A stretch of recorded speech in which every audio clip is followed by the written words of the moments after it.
welcome to episode 140 of your almost weekly Concealed Taco News podcast. Woo! Yeehaw! Almost weekly. Almost weekly.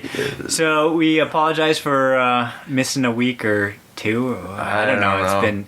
Our lives have been a blur the last, I would say, month or 2 months or more. Yeah.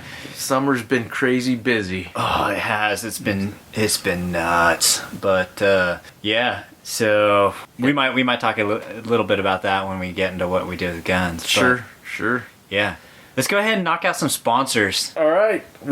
Let's start with Noe Bullet Molds. NoeBulletMolds.com. Use coupon code FLT001 and it'll save you 10%.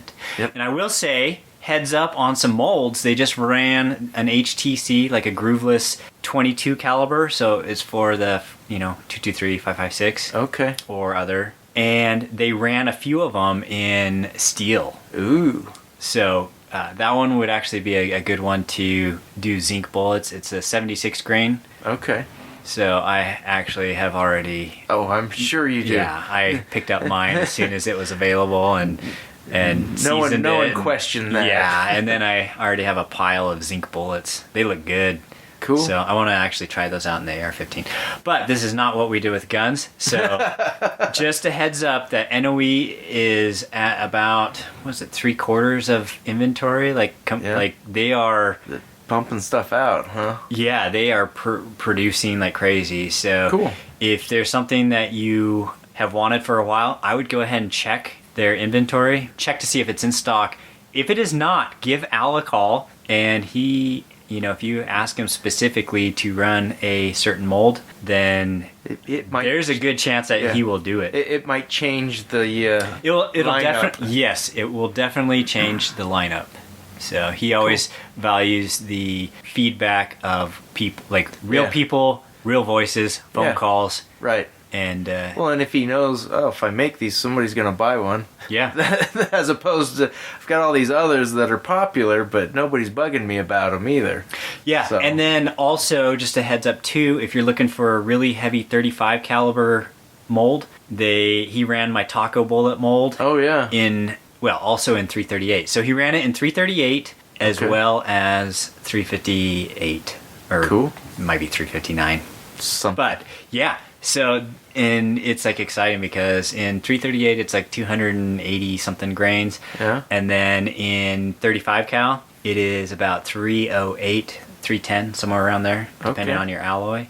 So I have already cast up a few of those, coated them, sized them, and I gave some to Jim Cannon. Oh, okay, cool. And he's going to play with some subsonic loads in his 350, like a 358 Legend. So it's got a custom chamber. Okay. So very cool. Yeah, 10 twist barrel. So he's going to try and shoot some heavy subs in a bolt action. Yeah. So he's excited to get those. Yeah. BlackIceCoatings.com. Yeah. Black Ice Coatings, best gun finishes out there. I think I need to do a drop off my 308. Yeah. I need to do that. I have some 308 zinc loads I really need to test. Uh-huh. But maybe I'll be able to test them real quick and then take that 308 down to... This is the one for the hog pigs. Hunter, and we'll get the pigs. Yeah. Pink flying pigs. You keep talking about it. You just I do it. I just got to do it. So. You might want to do it sooner than later. I think he's got a trip coming up. Oh, dang. Yeah, okay. Maybe I'll contact him today. Yeah. I'll text him. But Black Ice Coatings, blackicecoatings.com. Use coupon code SLICKERY. Yeah. And he'll give you an extra smile.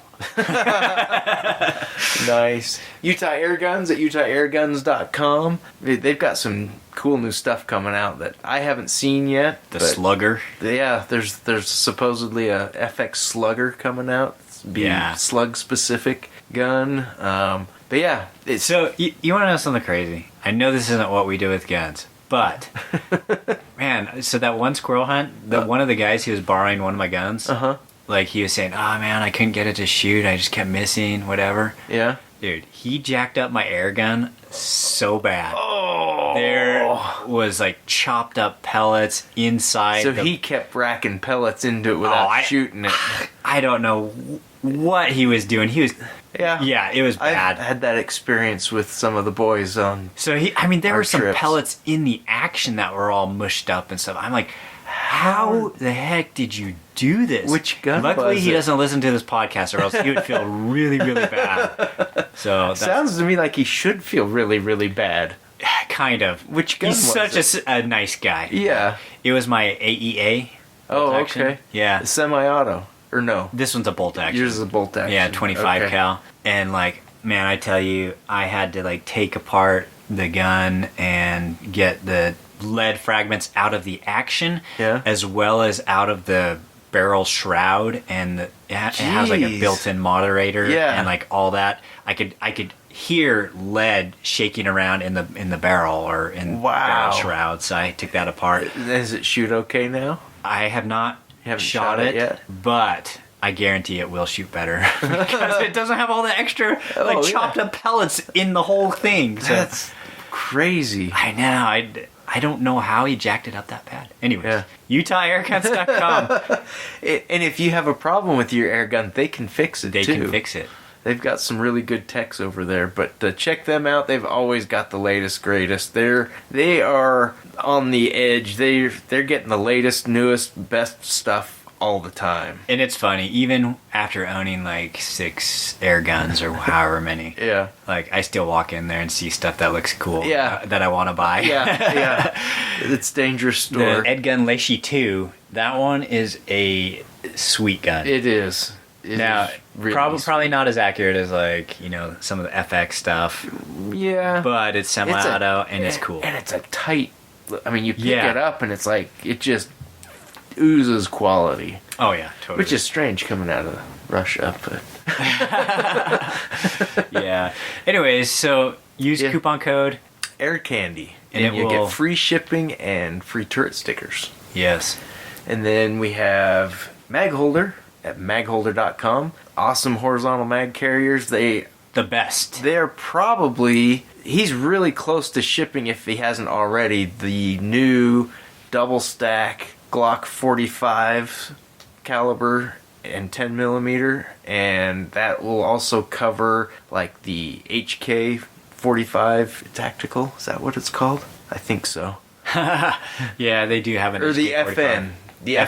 FN 45 tactical. The and your 10 millimeters and stuff like that. So go check that out. I know I've been waiting for one for the 10 millimeter. I'd probably even, I've got Glock 45 double stacks also. So And use the coupon code Get in the Van. I have candy. All one word.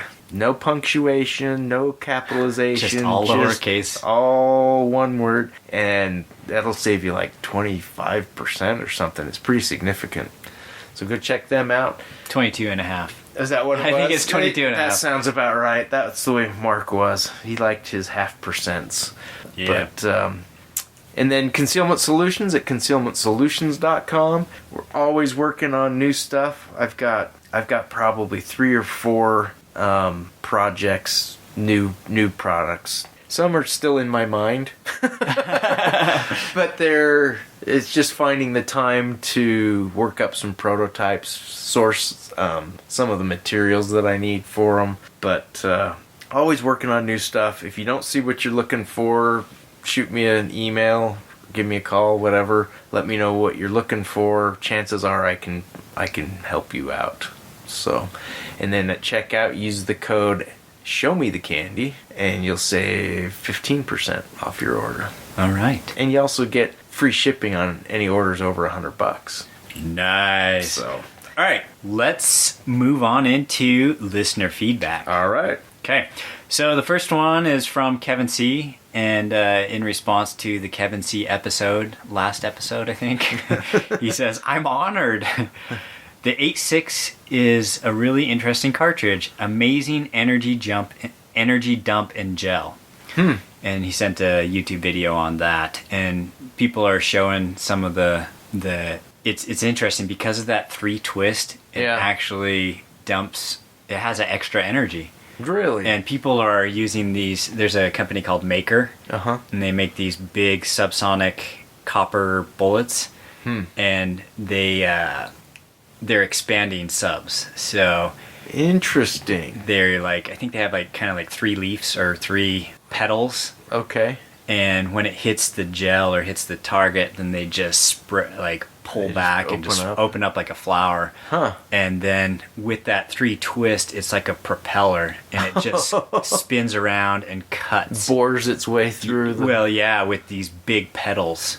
So it expands and then just cuts. It's pretty crazy. Huh. That's so basically, intriguing. I think that would be, most subsonic rounds don't make great hunting cartridges unless you start with something like maybe a 45-70, right? And you already have like a 45 cal hole, right? That plows right through bone and whatever, right? But anything else is usually not that great of a hunting cartridge. So it'll be interesting to see what the results are when people start using the 8.6 Blackout as a hunting cartridge with like deer and I wonder what deer, hogs. I wonder what else you could do. Like if it's sufficient to take an elk. I would think that it would do a lot of damage to the meat. Maybe I don't know. Could just shredding up the inside. Yeah, but I don't know. Maybe it just shreds up the vitals and then drops it down. I don't know. Yeah, that's interesting. Testing. That's what people need to do. Just when you think they've done all that you can do with ballistics. And everything, that's cool. Yeah. All right, Dave W. writes in and says, let's drop this big fat juicy government nutbuster right in the middle of the discussion ring and go. And he actually posted a link to ammoland.com, and this one was very disturbing, at least to me. Yeah. Because it was basically a warrantless surprise inspection. Oh yeah. And yeah, so didn't we talk about one last time that was similar to that, where they knocked on the guy's door? Yeah, you bought 2 guns. We need to see if you still have them. That was. Is this the same one? Yeah, this is the same one. Okay. That one was really, to me, it's disturbing because there's no legal, lawful basis behind what they were doing. Well, and for what they're saying they're trying to do, I mean, I don't know. This was like back east somewhere, wasn't it? Yeah. If the ATF wants to do that in Utah, they'd be knocking on half the state's doors because they bought 2 guns on the same day. Yeah. It's like, are you kidding me? How many times have you bought more than 1 gun at the same time? Several times. Yeah, me too. And it's like, that is the most inefficient, stupid way to try and find a straw purchase. Yeah, start looking at the sellers. Because there are bad gun shops. There are bad FFLs that don't follow the laws the way they need to, and they should be prosecuted if they aren't towing the line, if they're not doing what they're supposed to do. Those are that's where the problem is. It's not with you and me buying a couple of guns and 6 months later going, I don't love this thing anymore. I'm gonna sell it. I thought the problem was our president, who was sending guns illegally down to the drug dealers and cartels down in Mexico. There's all kinds of problems. Obama. Yeah, but for me, if that's truly the problem that they're trying to resolve by knocking on that guy's door, that is like the most idiotic, inefficient way to solve that problem. They should just knock on Biden's door and talk to his son. He'd shoot him through the door with a shotgun, right? Buy a shotgun. No, with his, you heard about his son, right? I have been in that country. Yeah, anyways, this is like old news, but he lied on his firearms form, Oh, really? Yeah, so it's like, if you want to start but nobody did laws, anything about it. Why don't you start with Hunter Biden? But anyways, there's lots we can complain about, but that was like a disturbing story about people without a warrant going and wasn't it like super early in the morning too, like some weird hour, and it's like, come on, guys. I don't know, it'd make you nervous. Yeah, for sure. And if you do something, you might get shot. Anyways. Yeah. All right. And the next one is from Bendy. And he says, There's an armed bystander credited with preventing more deaths in the Indiana shooting, and he sent a link to it. Yeah. And he signs with your loyal, flexible listener. Nice. Bendy. And then Dave S., he also writes in and sends that same link. Okay. And so I wanted to, he provided a little bit of commentary. So let's go ahead and move on to the news story. The news story. And this is, by now everybody has heard about the shooting at the mall in Indiana. And so to some degree this is a little bit old news, but I think this is shedding a little bit more light on the story since everything's happened that maybe is not so easy to find with the way our news is. But he says a 22-year-old man with a gun stopped a mass shooting at an Indiana mall on Sunday, saving countless lives, according to authorities. The man who fatally shot the active shooter has been identified as, that's a really weird way to spell that name, Elisha Dicken. There's a lot of letters in Elisha that don't really need to be crazy. there. Yeah. Here's what we know about the young man and the shooting. The incident. Dicken was at the mall with his girlfriend when the shooter opened fire on unsuspecting shoppers at a mall in Greenwood, about 15 miles south of Indianapolis. It was initially reported that within 2 minutes of the first shot, Dicken used his 9mm Glock handgun to fire off at least 10 rounds and killing the shooter. New reports suggest Dicken started firing after only 15 seconds of the attacker's first shot. Wow. That quick is response. Fast. That's a very quick response. Yeah, that's, you talk about like response times with police and stuff. Yeah. It's like minutes. Yeah. Yeah, that can't come close to 15 seconds. No. That's crazy. I will say his actions were nothing short of heroic, Greenwood Police Chief Jim Isom said of Dicken. Greenwood Park Mall surveillance footage captured nearly the entire incident, he noted. Dicken engaged the gunman from quite a distance with a handgun, was very proficient in that, very tactically sound, and as he moved to close in on the suspect, he was also motioning for people to exit behind him, Isom explained. So, that's pretty impressive for a 22-year-old. I mean, that's impressive for anybody, but a 22-year-old, according to a lot of the statistics that were given on studies and, people who were shot and killed and, they want to tell us that, 22-year-old is still considered a child, right? Yeah. In some of those, if you look at how they're drawing their statistics, when the number of children killed every year by a gun, and you realize they're considering you a child if you're like 24 or younger, it's like, wait a minute. If you can vote, I don't think you're a child. But so I would say to those people, hey, look, a child stopped a mass shooter. So stop telling us that we can't, that the rest of us aren't capable of doing that. But I'm curious to know more about Dicken. If he maybe has some military experience, or if he's just a gun enthusiast and is taking some training. Sounds like he's taking some training. Yeah, 15 seconds.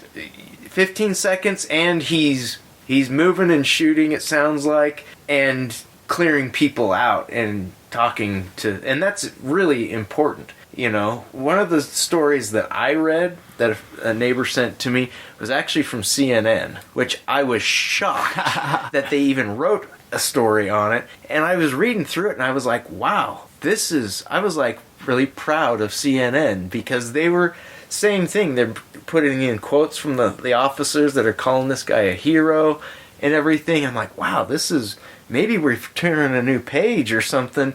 And about 2/3 of the way through, then they started in on how, but you really shouldn't carry a gun. Private citizens get killed all the time when they get involved in these things, and they cited a case of where there was an active shooter type situation. A private citizen engaged the person, and the cops killed that guy. We know that happens. Yeah. And as people who carry guns, we are aware of the possibility of that happening. And we're willing to still do it anyway. We're willing to take that risk because it's the only way things like this are going to happen, where this guy gets stopped within minutes of starting what could have been a absolutely horrific event. Yeah. I mean, it was bad enough with him engaging in 15 seconds. You know, he still killed 3 people. And I'm inclined to believe that 15 seconds is probably a little bit more accurate than a minute or two, because you can do a whole lot of damage in a minute or two. Oh yeah, a minute is a long time. There have been mass shootings that have had much more devastating results than this one did in a few minutes. Yeah. So, good on the guy. All right, and then we'll go ahead and go back to Dave S's commentary. Yeah. And he says, a few takeaways. The killer had a rifle and several loaded magazines, so he was prepared for a protracted massacre. He chose a mall food court, a public place where people congregate. The good guy was and just everybody's sitting still. Yes, and not much space to run or to take cover or The good guy was just at the mall with his girlfriend. He had to engage the killer at a distance and then move closer. Do you know how far you can hit a 5-inch target with your handgun? Have you practiced moving through an area using cover or concealment? Paintball is a good teacher for the use of cover and concealment. The good guy was carrying legally, but under Indiana's new permitless concealed carry law, if you recall your Pro Arms podcast, Joe Zamudio, I think, yeah. responded to Gabby Gifford's assailant while carrying under Arizona's then newly enacted constitutional carry law. Yeah. It would be good to review post-shooting procedures, bleeding control techniques, really decide to what extent you are willing to act to defend third parties. Keep up the good work, Dave S. in Utah. He makes some really good points. So, bleeding control and stuff like that. If I were in this kid's spot and was at the mall, which never happens, but if I was at the mall and I was in his shoes and did what he did, I don't care about bleeding control. Be perfectly honest. If the guy's on the ground and he's not moving, I'm going to keep my distance and I'm going to keep my gun on him until the authorities show up and I make sure they know I'm not the bad guy. My gun's going on the ground the second I see uniformed people coming in. Mm-hmm. But I'm not concerned about trying to save the guy's life anymore. Yeah, I don't know if he's talking about that or more like the victims. You or the victims. That's a good victims. point. Yeah, but there are people who talk about that, and the police are trained to do that. And if you look at some police shootings and stuff, they shoot them, put them down. Once they know that they're not in danger anymore, the guy's usually cuffed, and then they'll start to try and But that's been a discussion where it's like, now that they're down, now you have to go, and it's like, no, I'm not getting close to that guy. He's already psycho. If he's not really down, I'm not getting close enough to him where he can, harm me or anybody else either. But that is a good point about the others. First aid is always good to know and to practice. Take a first aid course if you haven't. First aid courses. I strongly recommend, instead of just a basic first aid class, do a wilderness first aid class. I mean, I've done it several times just with the coaching certification I need for what I do. The wilderness first aid, even if you live in New York City or somewhere where you're not ever in the wilderness, it still teaches you a little bit more stuff for a time when maybe it's a little bit more prolonged. And maybe, you're in a situation where people are injured and, I don't know, it's a hostage situation, and you're sitting there and you're not getting out anytime soon. At least maybe you can help the people who are injured and stuff like that. But good first aid is always good to have. Yeah, I don't think there's anyone who takes a first aid class and regrets taking it. Yeah, that was a waste of my time. I wish I never took that class. Yeah. Nobody says that. Yeah. Get some education. All right. It's always good.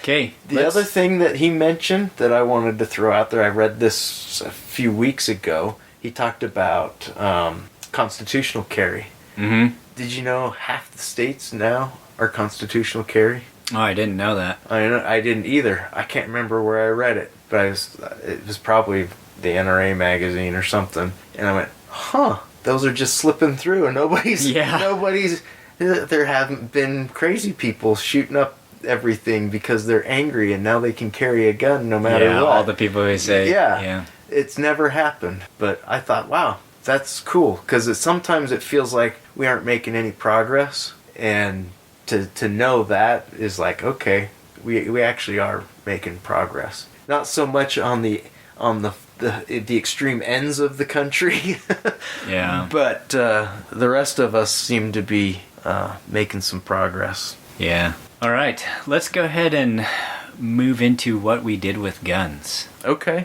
Do you want to go first? Sure. I haven't done much with guns. I just got back from a backpacking trip in the Uintas where I took my XDM 10mm on a extended hike. So we have a group of boys in the church that we take on these things, and we planned this trip months ago. And everybody was like, yeah, that's the perfect time, we can go. As we got closer to that date, they started falling off. It's like, oh, I can't go now, I have this. Oh, I can't go. That kept happening up until the morning we left. One more pulled out the morning we left because he was sick. I don't know if he was anxiety sick or if he was really sick. But anyway, so it was me and my two buddies and 3 boys. That was our whole group. But you know what's important to remember though? Yeah. Instead of thinking of it as like a waste or something. Oh, it is important for those 3 absolutely boys.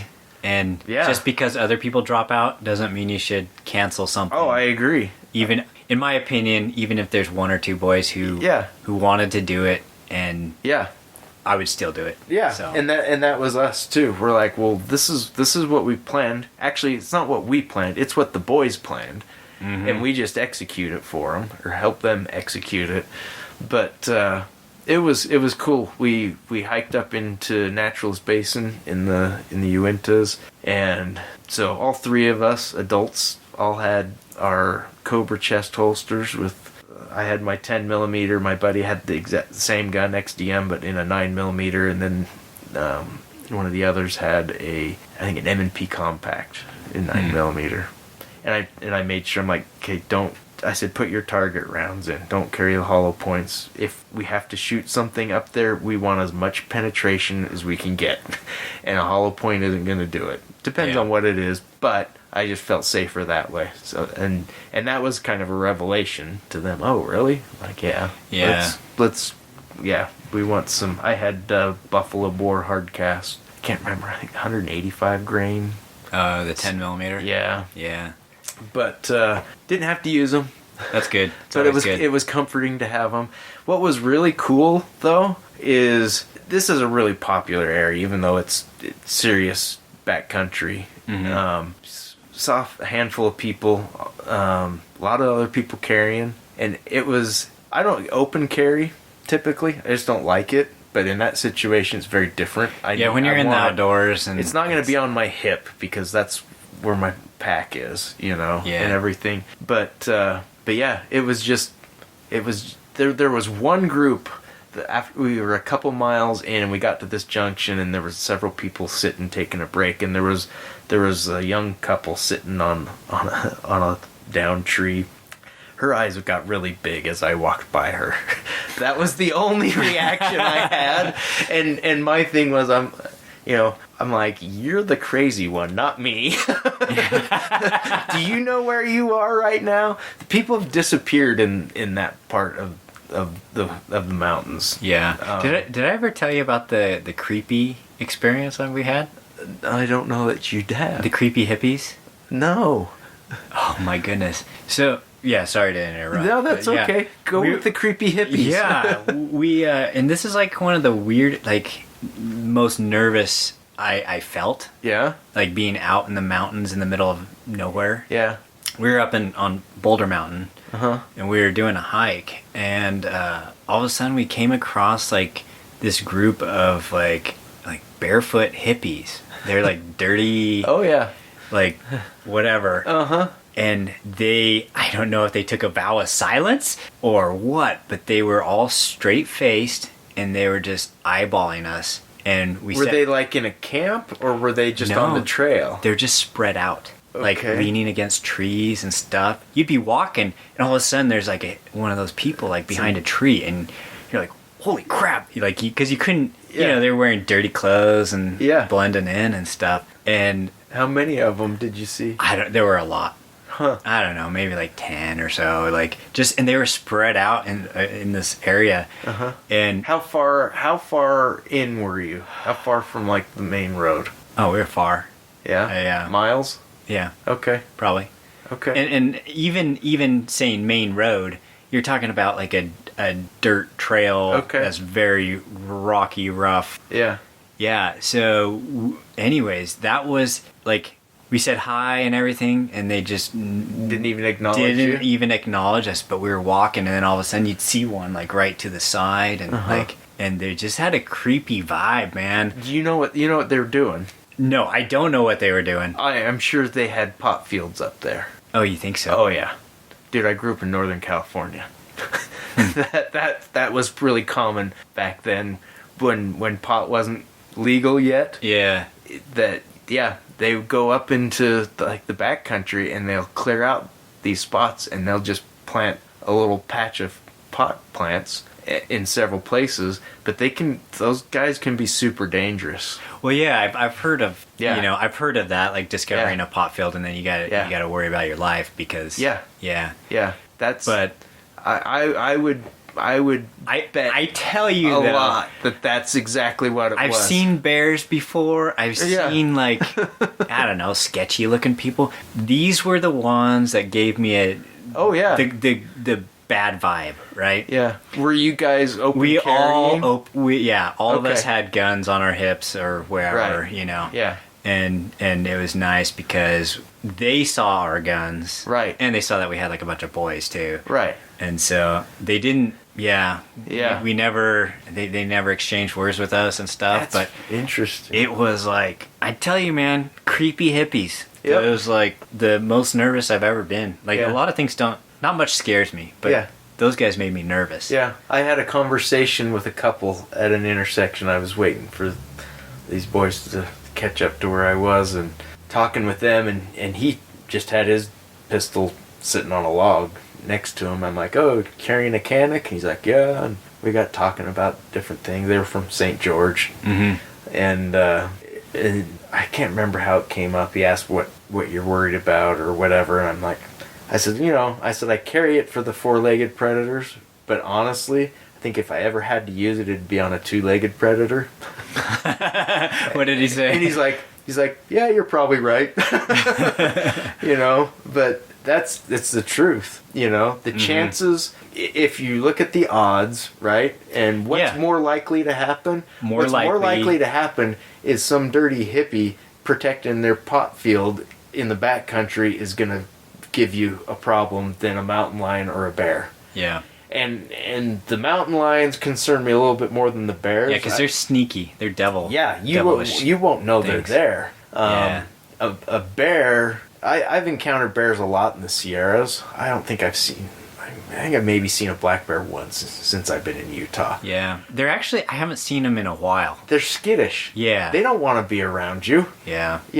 As soon as they realize you're there, they're like, whoop, I'm going this outta way. here. Yeah. Unless you keep a dirty camp and you've got food laying around that's going to attract them. That's when you have a real problem.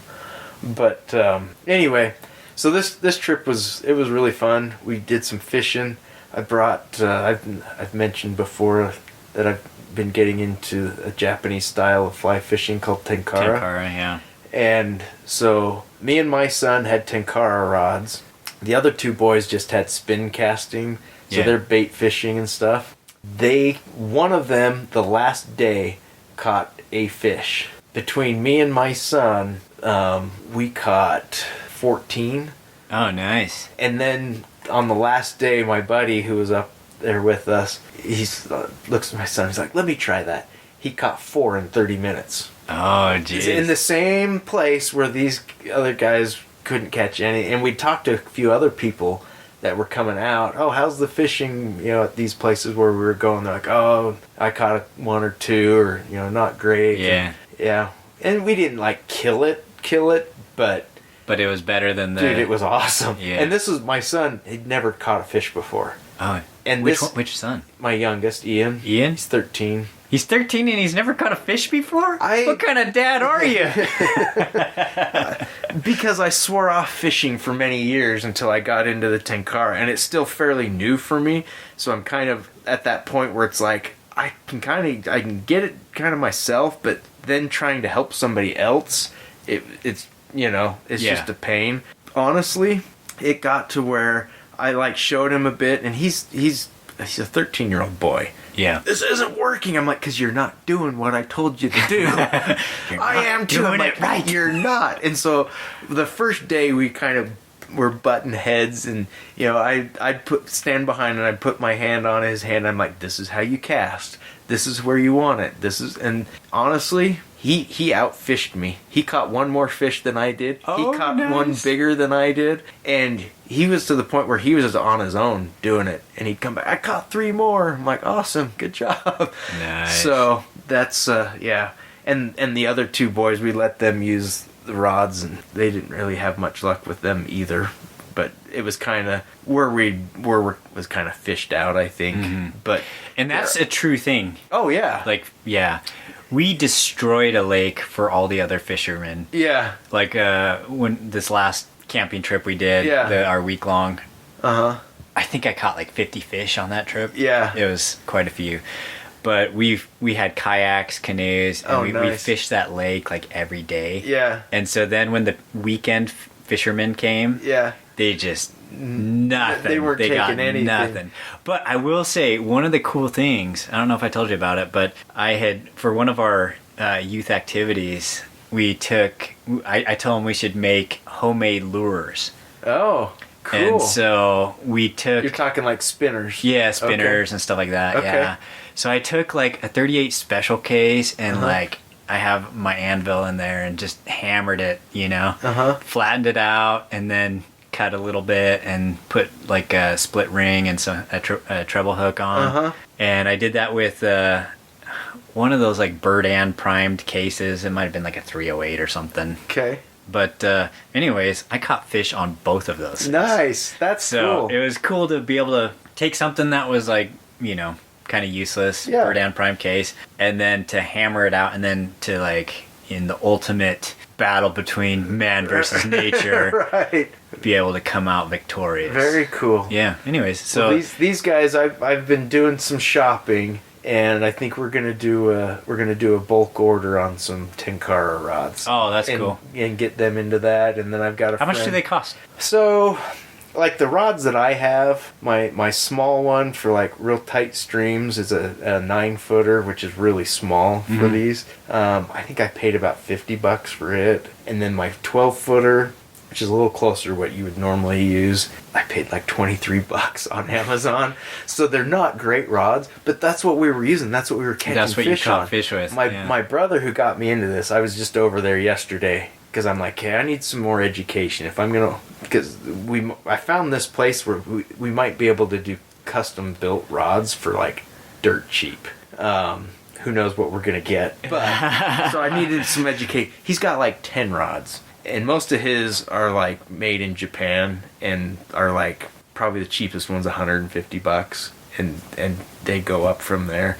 But there's a lot. If you spent between $100 and $200, you'd have a really nice rod for the most part. But there's a lot of stuff that's a whole lot cheaper that for these boys and just kind of getting into it. I don't think there's anything wrong with them. You know what I mean? You're not gonna know the difference anyway.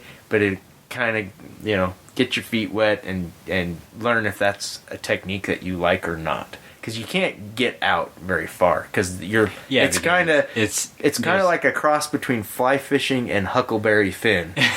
Because your line, you don't have a reel. Your line is tied to the end of the pole, and it's maybe a foot or so longer than the length of your pole. So if you have a 12-foot pole, you're fishing with roughly a 13-foot line. And it's designed primarily for like small streams and stuff like that, which is super prevalent up in the Uintas. But we pulled more out of that lake, which shocked me because I could see them swimming. Yeah, you see 'em. And I would put my fly right in front of them, and they'd go take it. I was like, boop, pulled another one out. It was so cool. It was so fun. No, that is cool. But anyway, that's where I've been the last week. And then just before I left, I actually set up a new shop with my holsters. Strange Gunsmithing on State Street. Uh-huh. So I've been driving by that place for months, and I'm like, are they even open? Because the whole front of the store is empty, and it just was weird. So finally one day I'm like, I'm just gonna. I had customers that are like, oh yeah, they're working on a gun for me. I'm like, oh, so there are people in there. So I went in, and it's a family, a husband and wife and a son, and they're hiring a few other gunsmiths. And I was talking to them, really good people, and they're mostly focused on the gunsmithing, and they had a ton of stuff in there that they're working on. Because they're fairly new, I was like, wow, you guys have already got a decent workload going here. They've got guns and some ammo. Pretty much everything in the showroom is on consignment. Oh, Because they're just getting rolling, Yeah. you know? And I was like, okay. And I'm like, well, maybe we can help each other out. You know, I've got a bunch of stuff sitting around the shop that, because I was supposed to be left-handed and I made it right-handed, or I used the wrong light. I said, it's all brand new, perfectly good stuff. Let me bring it in. We'll do consignment. I don't even care, you know? And it'll help you fill your shelves a little bit more. If you have people that want something that's not there, I can build it. You guys will make some money. I'll make some money, whatever. And they're like, oh yeah, that sounds great. We'll do that. And then I was like, can I give you some advice? Like, okay. I'm like, everything that you have in this store, you need to move to the front windows. I said, even if the back of the store is empty, you gotta move. I said, I didn't know you guys were even open. And they're like, yeah, somebody else told us that too. And the next time I went in, everything was moved to the front, and they look a little more open. That's but cool. I think they're gonna do pretty well. What was the name of the... Strange Gunsmithing. Oh, Strange. That's their last name, is Yeah. Strange. But anyway, so they've got some of my stuff in there, and seem like good people. I mean, if you're where's that at? It's on State Street in Orem. So Okay. it is. How far north or south? It's gosh, I think it is just a few blocks north of Gunny's. Okay. On the left side of the road. Yeah, they've got a nice sign out front and everything, but yeah. Okay. They seem, and they said all the shops are sending them business because none of the shops have. Yeah, nobody gunsmiths. has in-store gunsmiths So, anymore. Yeah. So anyway, they seem like they're on the right track, and Cool. maybe we'll get set up with more stuff with them in the future. Okay. All right. Well, I will start with what I did with guns. I've been keeping really busy. I will say Palmetto, they had like a really good series of sales like during the 4th of July, and then they had like a Freedom Week and something. And anyways, they actually got some stuff in stock that I'd been wanting and I'd been looking at and wanting to test and maybe do a review on. So they have the little piston gun. Okay. And it's called the Jackal. Okay. And so I ordered one of those. We're talking like an AR. Yeah, Okay. it's kind of like a piston AR. Right. Okay. And it looks really cool. I've been wanting to test one out and just, see how it goes. So I ordered one of those. What caliber? It's 5.56. Okay. And so they also had, while I was on, it was late at night. So, never a good the combination. net 6 net new guns. Yeah. I'm gonna have to like Blown sell out of like, the water. Yeah, I gotta like sell a bunch of guns coming up soon. And so I ordered a AK in 5.56, 5.56 223, interesting. and it's kind of interesting because the magwell takes AR mags. Huh. And so I'm really curious to see how that works, how reliable it is, if it's picky on mags, like metal mags versus P mags or Yeah. whatever. So I hope to do some testing with that, and then maybe after doing some testing, do a comparison between I have a Russian AK in 5.56 223. Oh, okay. It's it started life as a what do you call those? Not the Vepr, the Saiga. Oh, okay. So it was a Saiga 223. Okay. So then I, converted it to take regular AK stuff and push the trigger assembly forward. So I want to do a comparison between the two of those. And they also had a dagger on sale. I've been dying to try one of those out. It's like their Glock 19 clones. Oh, okay. Yeah, I've heard really good things. And I found a blemished, air quotes, blemished. I've never gotten to find a blemish on one. Yeah, I've never found the blemish on the blemished guns, but they had one of those with the threaded barrel, and it was like $300, free shipping. So for a complete gun? Yes. Jeez. Yeah, at that price, it's like hard to like. Yeah. You don't save money by doing your own Polymer 80 build. Not really, no. And it's a Glock platform, so there's a lot of compatibility stuff that you can change out and upgrade if you want to. Yeah, they also had an ARV, so that's kind of like a 9mm AR-15, but it takes the Scorpion mags, which is the same type of magazine as the AKV, their little 9mm AK. Oh, okay. And since there's a compatibility there, and I have an AKV, then I ended up ordering one of those. Had to. I had to. And there's the one I ordered is kind of like a MP5 clone on the cheap. Oh, that's so cool. Yeah, it's got the cool factor too. The new MP5 clones, man, they cost so much. They're like totally not worth it. It's kind of like a ripoff. Yeah. But this one, okay, I get it. It's not the same thing. Right. It's not a true clone, but it has like the furniture, so it actually looks very similar to the HK. Yeah. But so I figured I'd try one of those out, and Cool. And the other thing is it has a 3-lug mount on that. Okay. And so I had ordered a 3-lug adapter for one of my suppressors, the Liberty Mystic X suppressor. So I just wanted to play around with the 3-lug style mounting system. And I did, I did so much stuff this last couple weeks.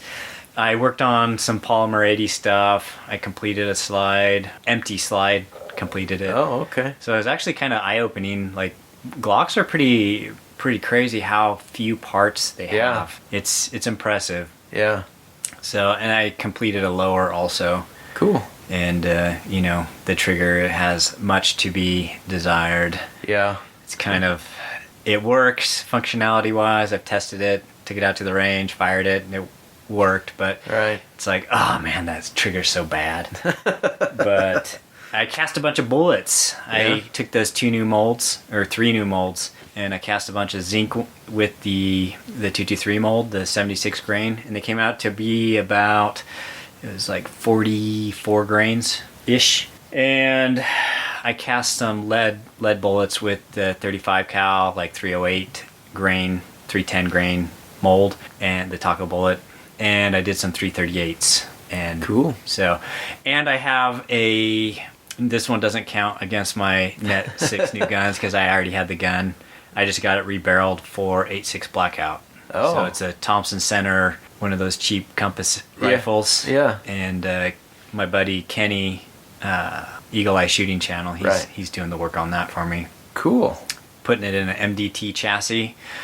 So that thing, I should get that. I should actually get like several guns like soon. Yeah. I don't know how backed up their shipping is, but you have to make a visit to Antonio. Yes. Yeah, he's going to be calling me like, hey, your crap's here. Yeah. But get your crap out of the back room. Yeah. Room for anything else.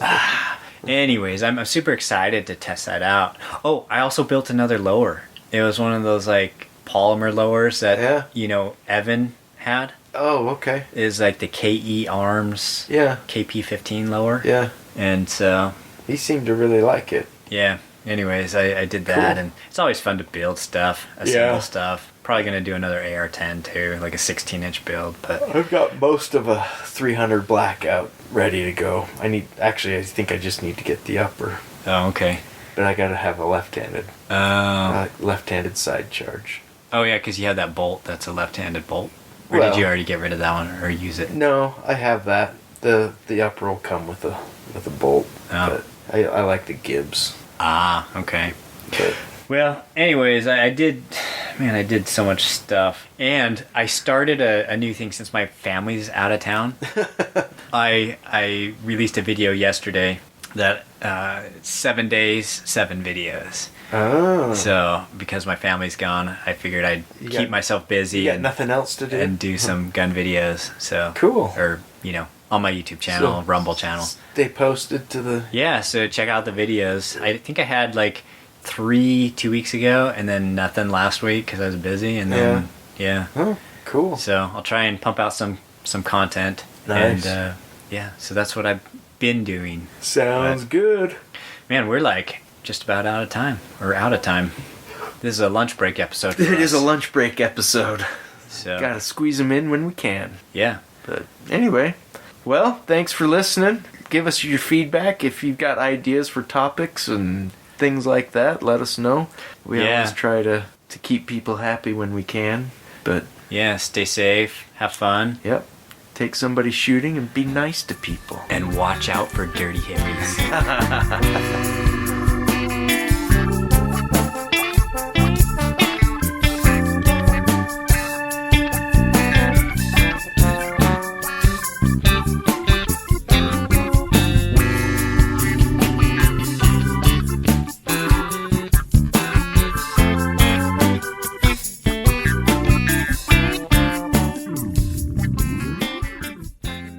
School yet. Kids cost so much money. And insurance? Holy crap. Like what? How do you like that? Yeah, insurance rates like doubled and like Wait till Noah. oh, I It's know. going to be more for him. It's just Boys gonna are be- more. It's gonna be nuts. Yeah. It's worth it though. Yeah. Barely. Yeah. No, not barely. Depending on the day. Yeah, depending on the day.